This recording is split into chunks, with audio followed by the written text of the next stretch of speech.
आंध्र प्रदेश के प्रसिद्ध तिरुपति मंदिर में प्रसाद के रूप में चढ़ाया जाने वाला लड्डू इन दिनों राजनीतिक विवाद का केंद्र बना हुआ है। गुजरात की एक प्रयोगशाला ने लड्डू को बनाने में घी के साथ पशु की चर्बी और फिश ऑयल यानी कि मछली के तेल के इस्तेमाल किए जाने का दावा कर दिया।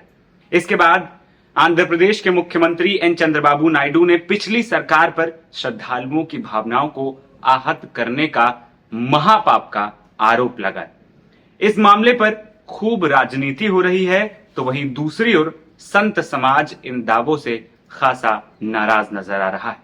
किसने क्या कहा है, लड्डू में क्या कुछ मिलावट करने का दावा किया जा रहा है और ये कैसे मिलाया गया, सब आपको बताएंगे। मेरा नाम है आदर्श और आप देखना शुरू कर चुके हैं एनबीटी ऑनलाइन। दरअसल आंध्र प्रदेश में सत्ता बदलते ही 12 जून को ही तिरुपति मंदिर के प्रसाद में इस्तेमाल होने वाले घी की जांच के नमूने लिए गए थे। जांच रिपोर्ट 23 जून तक तैयार हो गई थी, लेकिन खुलासा सितंबर में हुआ, जब नायडू सरकार के 100 दिन पूरे हुए। जो रिपोर्ट सामने आई उसमें लड्डू बनाने वाले घी में जो चीजें पाई गई थी वो बताती हैं कि घी में तिलहन और वनस्पतियों के अलावा मछली का तेल और जानवर की चर्बी हो सकती है।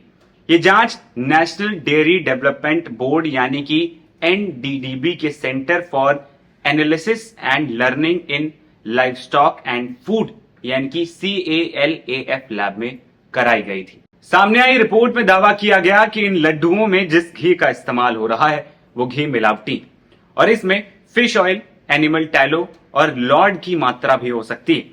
एनिमल टैलो का मतलब पशु में मौजूद फैट से होता है और इसमें लॉर्ड भी मिला हुआ था। लॉर्ड का मतलब जानवरों की चर्बी से होता है और इसी रिपोर्ट में यह भी बताया गया है कि इसी घी में फिश ऑयल की मात्रा भी हो सकती है। हालांकि इस रिपोर्ट में यह भी लिखा है कि कुछ परिस्थितियों के कारण गाय के घी में जानवरों की चर्बी और उनके फैट के अंश पहुंच सकते हैं और जांच में फॉल्स पॉजिटिव रिजल्ट भी आने की संभावनाएं। वहीं इस रिपोर्ट के सामने आने के बाद सबसे पहले सीएम चंद्रबाबू नायडू ने बुधवार को राष्ट्रीय जनतांत्रिक गठबंधन यानी कि एनडीए की विधायक दल की बैठक के दौरान यह दावा किया कि पिछली वाईएस जगन मोहन रेड्डी के नेतृत्व वाली सरकार ने तिरुपति में श्री वेंकटेश्वर स्वामी मंदिर को भी नहीं बख्शा और लड्डू बनाने के लिए घटिया सामग्री और पशु चर्बी तक का इस्तेमाल किया गया। उन्होंने कहा कि तिरुपति मंदिर न सिर्फ राज्य के लिए बल्कि देश और दुनिया के हिंदुओं के लिए गौरव का स्थान है। आंध्र प्रदेश सरकार ने दावा किया कि जिस घी से लड्डू तैयार किए जाते हैं उसमें मिलावट पाई गई। ये मिलावट पिछली सरकार के दौरान दिए गए घी के ठेके के चलते हुई। इसको लेकर मंदिर समिति तिरुमला तिरुपति देवस्थानम ने कहा है कि जिस ब्लैक लिस्टेड सप्लायर के घी में मिलावट मिली है उसे पूर्व की जगन मोहन सरकार ने ठेका दिया था। वहीं वाईएसआरसीपी ने पलटवार करते हुए कहा है कि सीएम राजनीतिक लाभ लेने के लिए घृणित आरोप लगा रहे हैं और नायडू के आरोपों को पूरी तरीके से वाईएसआरसीपी ने खारिज कर दिया है। हालांकि आंध्र प्रदेश सरकार या तिरुमाला तिरुपति देवस्थानम यानी कि TTD जो प्रसिद्ध श्री वेंकटेश्वर स्वामी मंदिर का प्रबंधन करता है उसकी ओर से इस प्रयोगशाला रिपोर्ट पर कोई आधिकारिक पुष्टि नहीं की गई। वहीं इस पूरे मामले पर कांग्रेस नेता शर्मिला ने TDP और YSR पर राजनीति करने के आरोप लगाए और सीबीआई जांच की मांग की। शर्मिला ने कहा कि हिंदुओं की भावनाओं को ठेस पहुंचाई गई है। चंद्रबाबू नायडू की टिप्पणी परेशान करने वाली। दूसरी ओर बीजेपी सांसद लक्ष्मण का कहना है कि लड्डुओं में जानवर की चर्बी का इस्तेमाल दुर्भाग्यपूर्ण है। पूरा हिंदू समाज इस घटना की निंदा कर रहा है। वहीं प्रसाद के लड्डू में मिलावट के दावे के बाद देश के संतों में भारी आक्रोश। अखिल भारतीय संत समिति ने कहा है कि आंध्र प्रदेश के मुख्यमंत्री चंद्रबाबू नायडू ने तिरुपति मंदिर के प्रसाद में मिलावट को लेकर जो रहस्य उद्घाटन किया है वो बहुत ही गंभीर धार्मिक अपराध है। जगन मोहन रेड्डी की सरकार में प्रसाद में जानवरों की चर्बी से बने घी का उपयोग किया जा रहा था।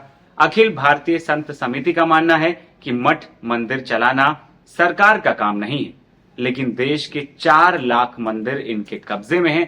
प्रसाद में जानवरों की चर्बी मिलाना धार्मिक रूप से अक्षम्य और बहुत बड़ा अपराध है। ये एक षड्यंत्र है।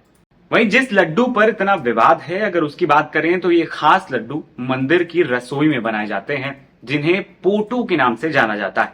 ये दूसरे और तीसरे रास्ते के बीच की एक जगह है, जिसको संपंगी प्रदक्षिणम के अंदर माना जाता है। इन्हें बनाने के लिए टीटीडी बोर्ड हर महीने 42,000 किलोग्राम घी और 22,500 किलोग्राम काजू, 15,000 किलोग्राम किशमिश और 6,000 किलोग्राम इलायची के साथ साथ बेसन, चीनी और मिश्री खरीदता है। खैर, राष्ट्रीय विकास बोर्ड के तहत centre for analysis and learning in live stock and food lab की रिपोर्ट में हुए खुलासे ने देश में नई बहस को जन्म दे दिया है।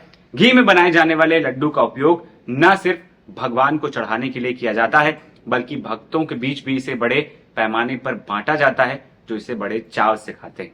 वहीं दावों की सच्चाई क्या है, यह तो आने वाला समय ही बताएगा। फिलहाल इस पूरे मामले पर खूब राजनीति हो रही। मेरा नाम है आदर्श और आप देख रहे थे एनबीटी ऑनलाइन। नमस्कार।